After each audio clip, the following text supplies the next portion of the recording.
मुंबईचे अध्यक्ष श्री आशिष शेलारजी, मंत्रिमंडळातील आमचे सहकारी, त्याचप्रमाणे या ठिकाणी उपस्थित असलेले मंगलप्रभात लोढाजी, पराग अळवणीजी, आज ज्यांचा प्रवेश झालाय ते जगदीश अमीनजी आणि राजेंद्र नरवणकरजी, मला अतिशय आनंद आहे की मुंबई महानगरपालिकेमध्ये एक दीर्घ अनुभव असलेले आणि त्याहीपेक्षा संघटनेत आणि जनतेमध्ये एक चांगला कनेक्ट असलेले हे दोनही नगरसेवक भारतीय जनता पक्षामध्ये प्रवेश करतायत। जगदीश अमीन हे काँग्रेसचे जिल्हाध्यक्ष देखील राहिले आहेत, आजच त्यांनी त्याचा राजीनामा दिलेला आहे आणि संघटनेचा एक मोठा अनुभव हा त्यांच्या पाठीशी आहे। अनेक निवडणुका त्यांनी जिल्हाध्यक्ष म्हणून त्या निवडणुकांचं संचालन केलं आहे, त्याच्यामध्ये नियोजन केलं आहे आणि त्यामुळे खालच्या कार्यकर्त्यांशी त्यांचा कनेक्ट आहे आणि एक नगरसेवक म्हणून देखील सातत्याने जनतेने त्यांच्यावर विश्वास दाखवलेला आहे। एक काम करणारा व्यक्ती अशा प्रकारची त्यांची इमेज आहे, त्यामुळे निश्चितच त्यांच्यासारखा एक चांगला नेता हा भारतीय जनता पक्षामध्ये आला याचा आम्हाला आनंद आहे। त्यांच्या कार्याचा आणि अनुभवाचा जो काही फायदा आहे तो भारतीय जनता पक्षाच्या विस्ताराकरता, विकासाकरता आम्ही निश्चितपणे करून घेऊ आणि त्यासोबत त्यांनाही योग्य प्रकारे सामावून घेऊन त्यांच्या अनुभवाच्या अनुसार ज्या ज्या योग्य संधी देता येतील त्या देण्याचा प्रयत्न आम्ही करू। राजेंद्र नरवणकरजी हे देखील अतिशय जमिनीशी जुडलेले अशा प्रकारचे नेते आहेत। विशेषतः त्यांच्या सगळ्या वॉर्डामध्ये, प्रभागामध्ये आणि आजूबाजूच्याही प्रभागांमध्ये त्यांचा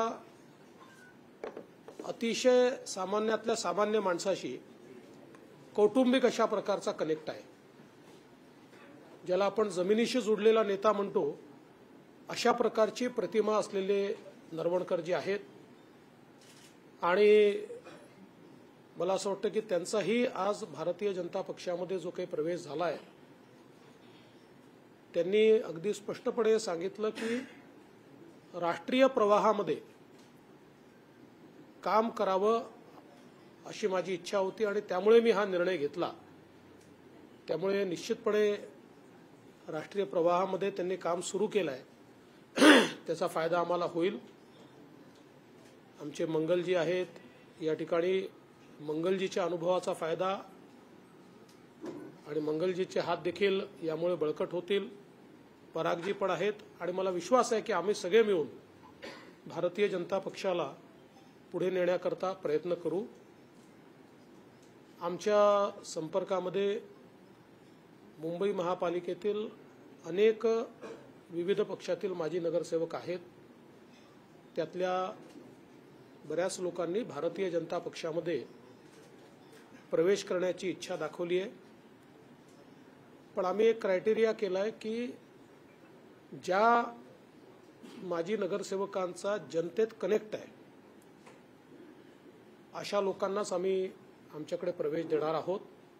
त्या पुढच्या काळात अजून काही प्रवेश हे भारतीय जनता पक्षामध्ये होतील आणि शेवटी सगळ्यांचं आकर्षण एकच आहे, ते म्हणजे भारताचे प्रधानमंत्री माननीय नरेंद्र मोदीजी आणि त्यांनी या देशाला बदलवण्याकरता जे काही काम या ठिकाणी केलेलं आहे ते सर्वांनी बघितलंय आणि मुंबई शहर ज्या प्रकारे मागच्या काळात युतीचं सरकार असताना आणि आता पुन्हा युतीचं सरकार आल्यानंतर बदलतं आहे, ज्या प्रकारचं इन्फ्रास्ट्रक्चर तयार होत आहे, ज्या प्रकारे या शहराकडे विशेष लक्ष दिलं जात आहे, एक ही जी जुन्या काळामध्ये केवळ मुंबई शहराकडे दुर्दैवाने शब्द वापरतो पण सोन्याचं अंड देणारी कोंबडी अशा प्रकारे पाहण्याची जी राज्यकर्त्यांची मानसिकता होती, त्याच्यामुळे मुंबई शहराला वर्षानुवर्ष ज्यांनी राज्य केलं त्यांनी काय दिलं असा जर प्रश्न विचारला तर शून्य असंच त्या ठिकाणी सांगता येईल. म्हणजे प्रमोदजी नेहमी सांगायचे की मुलगा 18 वर्षाचा झाला तर त्याला मिशी फुटतेच, त्याच्यामध्ये काही आईबापाचं कर्तृत्व नसतं.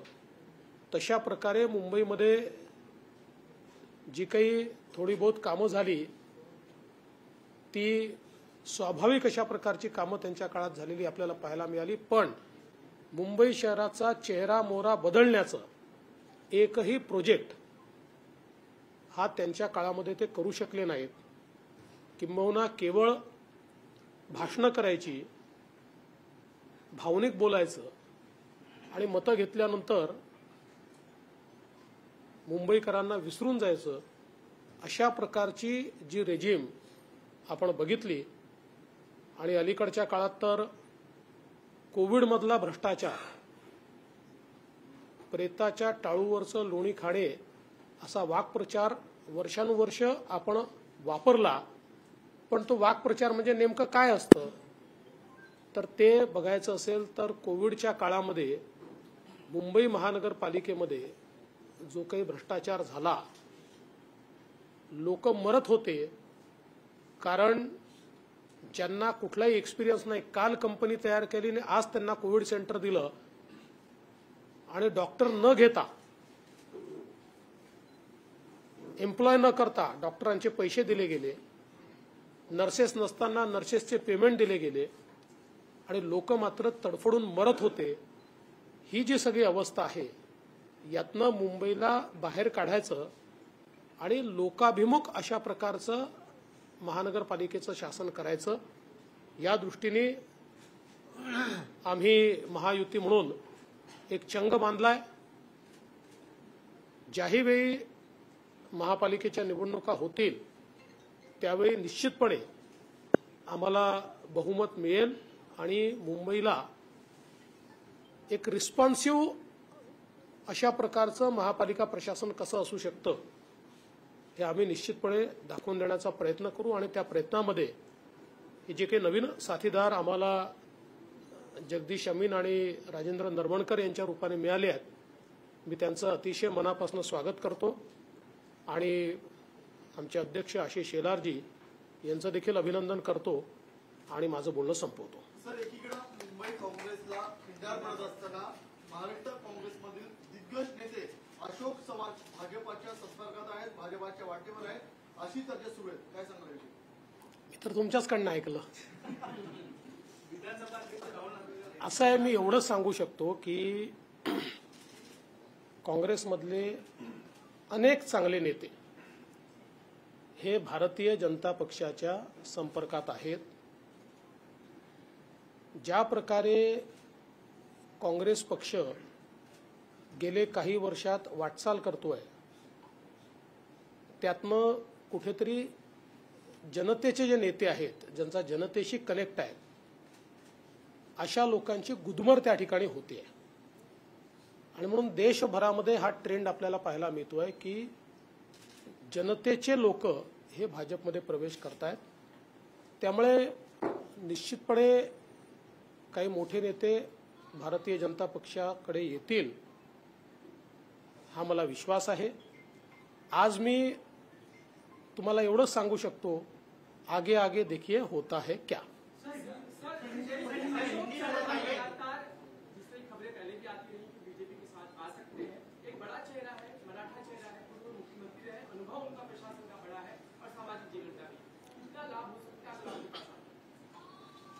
देखिए, भारतीय जनता पार्टी के साथ अलग अलग पार्टियों के कई बड़े नेता आना चाहते हैं विशेष रूप से कांग्रेस के कई नेता हमारे संपर्क में है, क्योंकि जिस प्रकार का व्यवहार कांग्रेस पार्टी के शीर्षस्थ नेताओं का रहा है, एक प्रकार से ये सारे नेता अपनी पार्टी में सफोकेट हो रहे हैं। विशेष रूप से कांग्रेस में जो जननेता है, उनको ये लगता है कि अब देश के मुख्य प्रवाह में हमने काम करना चाहिए, क्योंकि देश हित की बात को भी राजनीति के चलते दरकिनार करने का काम कांग्रेस का शीर्षस्थ नेतृत्व कर रहा है।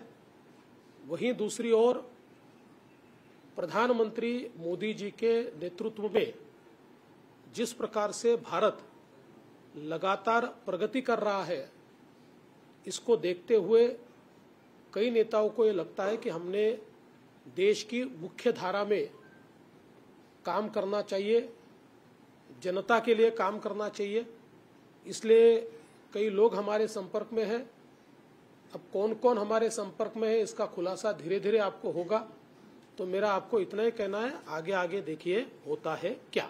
सवाल आहे का राज्यसभेवर पाठवणार आहात का? तुम्ही दिला का प्रवेश? सर तुम्ही सूचक असं विधान करताय की आगे आगे होत आहे, काय होणार नेमकं?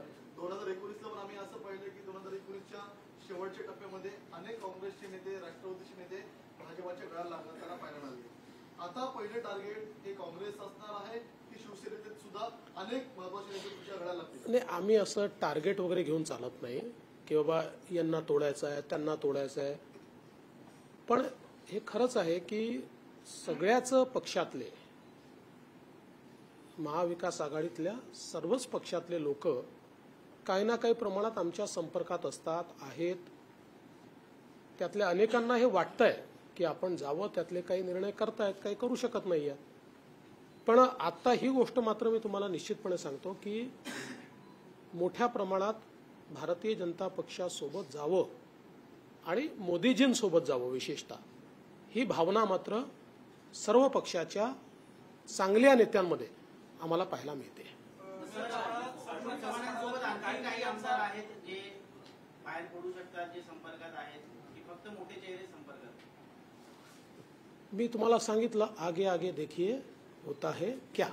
पण सर एका ठिकाणी कुठेतरी पंकजा मुंडे यांनी खदखद व्यक्त केली आहे की माझा राजकारणामध्ये मला खूप त्रास झाला, माझा वनवास मला भोगावा लागला, असं पंकजा मुंडे आपले वक्तव्य केलं। तुम्ही लोक काय करता की पंकजाताई जेव्हा भाषण करतात त्यावेळी त्यातल्या 2-4 ओळी काढता आणि तेवढ्या ओळी दाखवता आणि त्यांचं पूर्ण भाषण तुम्ही काही दाखवत नाही। भारतीय जनता पक्षाच्या त्या राष्ट्रीय मंत्री आहेत, आमच्या एक महत्त्वाच्या नेत्या पंकजाताई आहेत।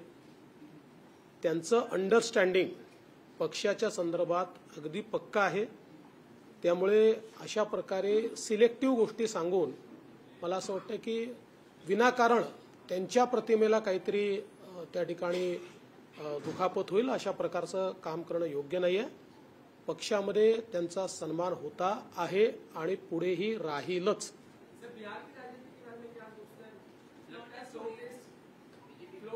भैया, मैं महाराष्ट्र का नेता हूं, मुझे बिहार के बारे में कोई जानकारी नहीं। पहले थी, मैं बिहार का जब प्रभारी था तो चुनाव के समय मुझे बिहार की राजनीति पता थी, लेकिन उसके बाद हमारे पार्टी में ये होता है कि आपको जो काम दिया जाता है वो काम आप करते हो, करने के बाद उसमें अटकते नहीं हो।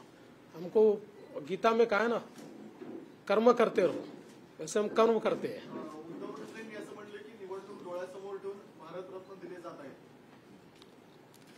मला असं वाटतं की अलीकडच्या काळात उद्धवजी जे जे काही बोलत आहेत ते फार गांभीर्याने आम्ही घेऊ शकत नाही, कारण मी कालच त्यांना शुभेच्छा दिल्या आहेत, गेट वेल सून। सर, आपने अभी कहा कि आप कर्मठ नेता हैं, तो इस कर्मठ नेता से कांग्रेस के लोग सचमुच जुड़ने के लिए जो बार-बार नाम कह रहे हैं अशोक चव्हाण, आपके साथ जुड़ जाए? अरे भैया, आप कितना भी घुमा फिरा के पूछोगे तो भी जवाब तो वही मिलेगा ना।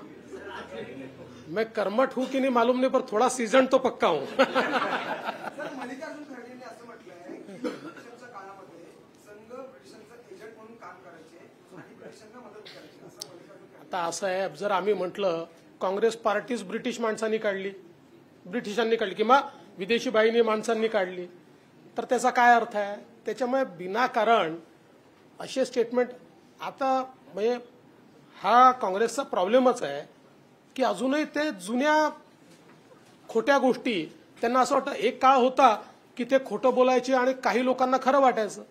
आता थोडी तो काळ राहिला. आता ते खोटं बोलले तर लोक एका मिनिटात त्यांना एक्सपोज करतात आणि जेव्हा मग सत्य बाहेर काढणं सुरू होतं आणि मग ज्यावेळी नेहरूजींचं पत्र आमचे प्रधानमंत्री वाचून दाखवतात की ज्याच्यामध्ये नेहरूजींनी आरक्षणाला सरसकट विरोध केलेला आहे, आरक्षण पद्धतीच नको असं नेहरूजी म्हणतात.